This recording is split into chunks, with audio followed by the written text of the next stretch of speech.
Okay, so you sent over some really interesting stuff this week. We're digging into this whole intellectual property debate, Yeah, it's definitely a hot topic right now. especially with those, well, pretty bold arguments from Jack Dorsey and Elon Musk, basically saying we should scrap all IP laws. Completely. It's quite a statement, isn't it? Going against something so established. Absolutely. So our mission for this deep dive is really to unpack that, look at their arguments, use the info you shared, and try to figure out what getting rid of IP might actually, look like. Right. And the background material helps understanding what IP is before we talk about ditching it. Exactly. Because it feels pretty fundamental. Yes, Makes you wonder why challenge it now, right? It really does. And with figures like Musk and Dorsey pushing it, you have to ask, what problems do they see? What's not working, in their view, to justify such a radical change? Good question. Okay, so let's maybe back up for a second. What is intellectual property? What are we actually talking about here? Well, think of it simply as rules that protect things you create with your mind. The analogy in the material is pretty good, like a lock on your creation. A lock. Okay. Yeah, these laws give creators specific rights over how their inventions or their art or designs or whatever get used. It stops others from just, taking it and making money off it without permission. Gotcha. So what kinds of locks are there? What are the main types of IP? There are basically four main ones we should probably touch on. First is copyright. Right, I've heard of that. Yeah, that covers things like books, music, movies, paintings, even software code. Like if you write a massive hit song, copyright stops everyone else from just recording their own version and selling it. Okay, so creative works. What else? Then you have patents. Those are for inventions, Mm-hmm. actual things or new ways of doing things. The source is mentioned, like a better phone charger, maybe, or some complex new machine. A patent gives the inventor the sole right to make, use, or sell that invention for a while. Okay, so patents for inventions. What about things like brand names and logos? Ugh, that's trademarks. Trademarks protect brand stuff. Names, logos, slogans, anything that tells you who made a product or service. Think of, the Nike swoosh or the Apple logo. Instantly recognizable. Exactly. Trademark law stops other shoe companies from using a swoosh that looks too similar. And the last one is trade secrets. Like secret formulas. Precisely. Things like the Coca-Cola formula.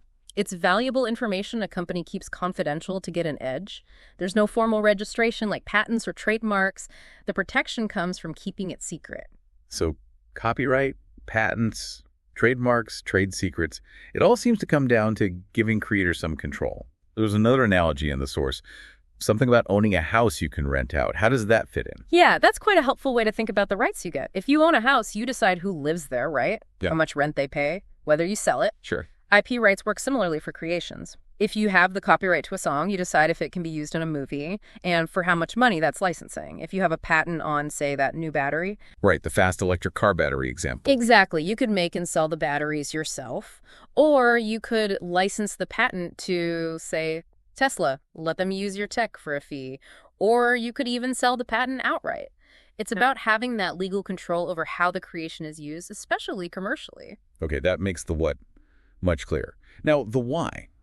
Why do we even have these laws? What was the original thinking? Well, the material lays out a few key reasons. The big one is to reward creators. If you pour your time, money, and brain power into making something new, IP laws are supposed to help you get credit and ideally make some money from it. Seems fair. And that reward is meant to encourage new ideas. If people know they can protect and potentially profit from their inventions or their books or whatever, they're, more motivated to actually create them in the first place. It's an incentive. So it's not just about the individual creator getting paid. There's a bigger picture goal. Oh, absolutely. It's also seen as a way to grow the economy. If companies know they can get a patent and have exclusive rights to a new product for a while, they're more likely to invest loads of money in research and development. Because they can get their investment back. Exactly, and hopefully make a profit before everyone else jumps in. Think about drug companies developing new medicines. The patent system is huge for them. And finally, it's about preventing copycats, stopping people from just riding on the coattails of someone else's hard work without putting in any effort themselves. So it's kind of like a deal then. Yeah. Society gives creators these temporary rights. In exchange for them creating new stuff and eventually sharing it. Yeah, that's the classic justification. Okay, got it. So we know what IP is, Yeah. why we have it traditionally. How does it actually work day to day? Let's use that electric car battery example again. What happens practically? Right. So you invent this amazing new battery, super fast charging, lasts forever, whatever. You think it's genuinely new. The first step is usually to file for a patent. With the government. Yeah, you send a really detailed application to the patent office. You have to explain exactly what your invention is, how it works, and why it's different from anything that already exists. It has to be novel and non-obvious. And then they decide. Right. Patent examiners review it. If they agree it meets the criteria, they grant you the patent.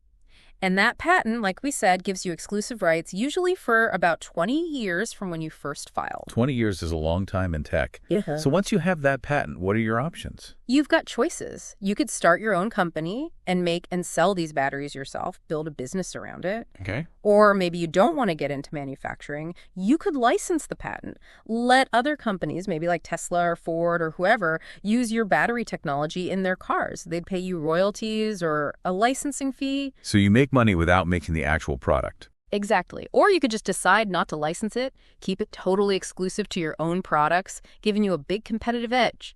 And crucially, if someone else starts making or selling a battery that uses your patented tech without your permission, You can stop them. you can sue them for patent infringement, try to get them to stop, and maybe get financial damages for the harm they caused your business. And is it similar for copyright and trademarks?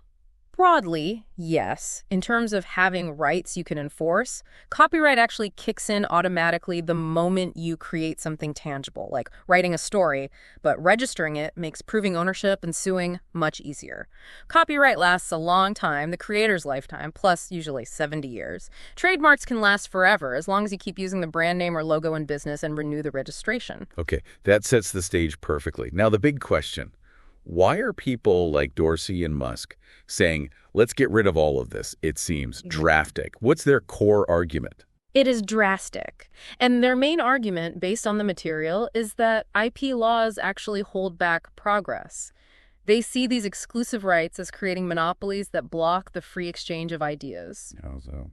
Their view seems to be that innovation, especially in fast-moving areas like AI or blockchain, happens faster when everyone can freely use and build on everyone else's ideas. They think patents and copyrights create artificial barriers that slow things down.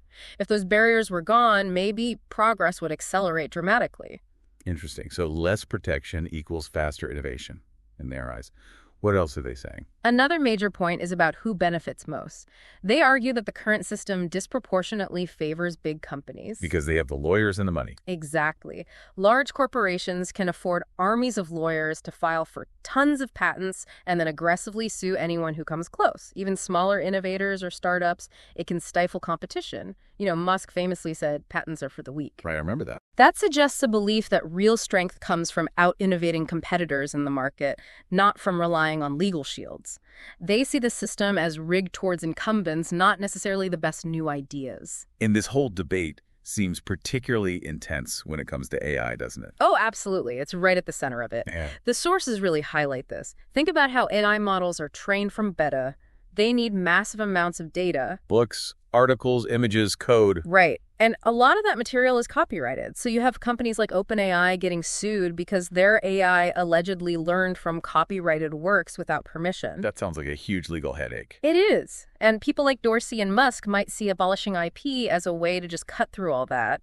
Let AI developers use whatever data they need, let them share algorithms freely without constantly worrying about IP lawsuits. Their vision seems to be this wide-open, collaborative space for tech like AI to just explode, unhindered by legal restrictions. Okay, trying to see their side. What would be the upsides if we actually did this? If all IP laws just vanished tomorrow, what's a potential good news? Well, the most cited potential benefit is faster innovation, like we just discussed.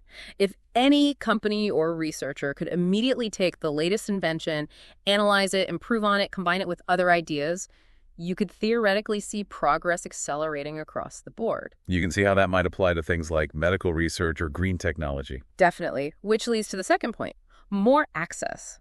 Think about life-saving drugs. Without patents keeping prices high for 20 years, essential medicines could potentially become much cheaper, much faster, and available to more people globally. Same for other crucial technologies. Okay, faster innovation, wider access. What else? The argument is it could help small players. Startups wouldn't have to constantly worry about accidentally infringing on one of a million patents held by a giant corporation and facing a ruinous lawsuit. It might level the playing field a bit. Less fear of litigation. Right. And in the creative sphere, some argue it could boost creativity. If artists, musicians, filmmakers, coders could freely remix, mash up, and build on existing works without permission, maybe we'd see an explosion of new cultural forms. A world of open source everything, basically. Kind of, yeah. That's the analogy you use a giant open source project. And, of course, a big practical benefit would be fewer legal fights. Think of all the money and time spent on IP litigation that could, theoretically, be redirected into actual research and creation. It's a compelling vision in some ways. But it feels like there must be huge risks, too. What are the big potential downsides? Oh, absolutely. The counter-arguments are very strong. The most obvious one is that creators lose out. If anyone can copy your song, your book, your invention the moment it's released, how do you make a living? Where's the financial return for your investment of time and resources? Incentive just disappears, potentially. Exactly. Which leads straight to the next point. Less motivation to innovate. Why would a company spend billions developing a new drug or a new type of software if a competitor can just copy it instantly and sell it for less because they didn't have any R&D costs? The whole economic basis for many industries could crumble. It seems like you could paradoxically slow innovation in some areas. That's the fear. And ironically, while some argue it helps small players, others worry that big companies could bully even more easily without IP. Imagine a small startup comes up with a brilliant idea. Without patent protection, a giant corporation with massive marketing and manufacturing power could just replicate it and flood the market, crushing the original innovator. Because the small guy has no legal recourse. Precisely. Then there's the potential for just chaos and confusion. Who actually created what? How do you track provenance or reward original thought if there's no ownership? It could become incredibly messy. And finally, global problems. If, say, the U.S. abolished IP, but Europe and China kept it, how would international trade and collaboration even work? It could lead to major disputes. The other analogy used was opening your house to everyone. You lose control, you lose security. Wow. Okay, so massive potential upsides, massive potential downsides. It really feels like a tightrope. Now, you mentioned AI is central to this. Let's focus there a bit more. Why is this IP debate so critical for the AI world specifically? Yeah, the sources really zero in on this. There are reasons why parts of the AI world might want no IP and reasons why they might need it. Okay, let's start with why they might want less or no IP. Well, number one is training data. Like we touched on, AIs need vast amounts of data, text, images, code. A lot of it is copyrighted. Getting rid of IP, or at least weakening copyright, would remove a huge legal risk and obstacle for training more powerful models. Just vacuum it all up. Makes development easier and faster. Potentially, yes. Second, some believe in sharing algorithms.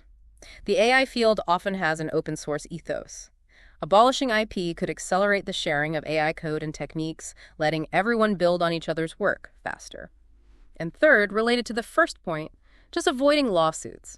Fewer IP rules mean fewer costly legal battles over training data or alleged infringement. So speed, openness, fewer lawyers. That's the pro-abolition AI argument. In a nutshell, yeah. But then there's the flip side. Why AI might need IP. Okay, what's that argument? Firstly, protecting AI inventions. Developing genuinely new AI algorithms or complex systems costs a fortune. Companies doing that work want to protect their investment. Patents on AI tech could provide that incentive, just like in other fields. Without it, maybe less cutting-edge AI gets developed. So the standard incentive argument still applies. It does. Secondly, rewarding creators whose work trains the AI. This is huge right now. Artists, writers, musicians are asking, if my work helps create value for this AI company, shouldn't I get paid? IP, particularly copyright, might be a mechanism to ensure they are compensated. Abolishing it could leave them with nothing. Right, the fairness question for the original human creators. Exactly. And thirdly, keeping things fair generally. Without IP, what stops a massive tech giant from just scraping all the data generated by smaller companies or individual users and using it to build dominant AI models, giving nothing back? IP could offer some protection against that kind of exploitation. The source used that analogy of AI being like a kid learning from everything. Yeah. Well, the kid needs to learn, needs access to information, but does the kid get to just take everyone's books and paintings without asking, or should the people who made them have some say, some rights? That's the dilemma. That really captures attention well. Yeah. Okay, so as we kind of pull all these threads together from this deep dive, what's the core conflict here? What's the main takeaway? I think the sources really boil it down to this fundamental clash between sharing ideas freely and owning ideas legally. One argument is that openness fuels faster progress for everyone. The other is that ownership and control are essential to motivate people and companies to create valuable things in the first place. And there's no easy answer. Not at all. It's a really complex balancing act, and like the material says, it's a debate that's very much alive and evolving, especially with AI changing the game so quickly. That final analogy they used, the lemonade recipe one, I thought was pretty good. Remind me.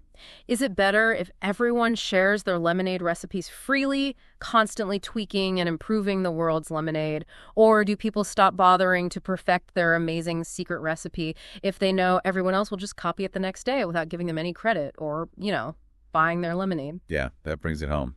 Simple idea, complex implications. So as we wrap up, what's a final thought for our listeners to chew on after exploring all this? Well, maybe think about this. We want rapid progress, especially from powerful technologies like AI. But we also value human creativity and want to ensure people can make a living from their innovations and art. Given those potentially conflicting goals, what kind of balance, if any, between open sharing and creator protection feels right to you in this age? Is the old IP system broken? Does it just need tweaking? Or is something more radical, like Dorsey and Musk suggest, actually the way forward? It's something worth pondering for sure.